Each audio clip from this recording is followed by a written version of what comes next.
Les 4 présidentes européennes qui ont détruit l'Afrique. Numéro 1. Léopold II de Belgique, un des pires oppresseurs de l'histoire. Sous son règne, le Congo devient sa propriété personnelle.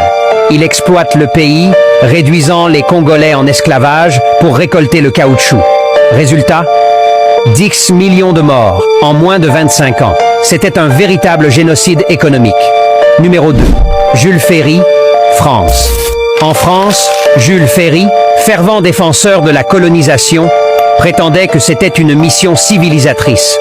Sous sa politique, la France a colonisé l'Algérie, la Côte d'Ivoire, le Sénégal et bien d'autres pays.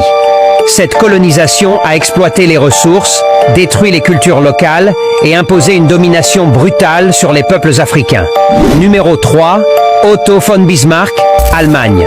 Otto von Bismarck, le chancelier allemand, a organisé la conférence de Berlin en 1884. Résultat, l'Afrique a été découpée en morceaux entre les puissances européennes sans que les Africains aient leur mot à dire. Cette division arbitraire a créé des conflits ethniques et des frontières problématiques qui existent encore aujourd'hui. Numéro 4. Winston Churchill, Royaume-Uni. Winston Churchill, bien qu'il soit célébré pour avoir dirigé le Royaume-Uni pendant la Seconde Guerre mondiale, il était aussi un fervent défenseur de l'Empire britannique. Sous son mandat, le Royaume-Uni a continué d'exploiter des pays comme le Kenya, l'Afrique du Sud et bien d'autres, avec des politiques oppressives qui ont appauvri les populations locales. Ces dirigeants ont laissé des cicatrices profondes sur le continent africain.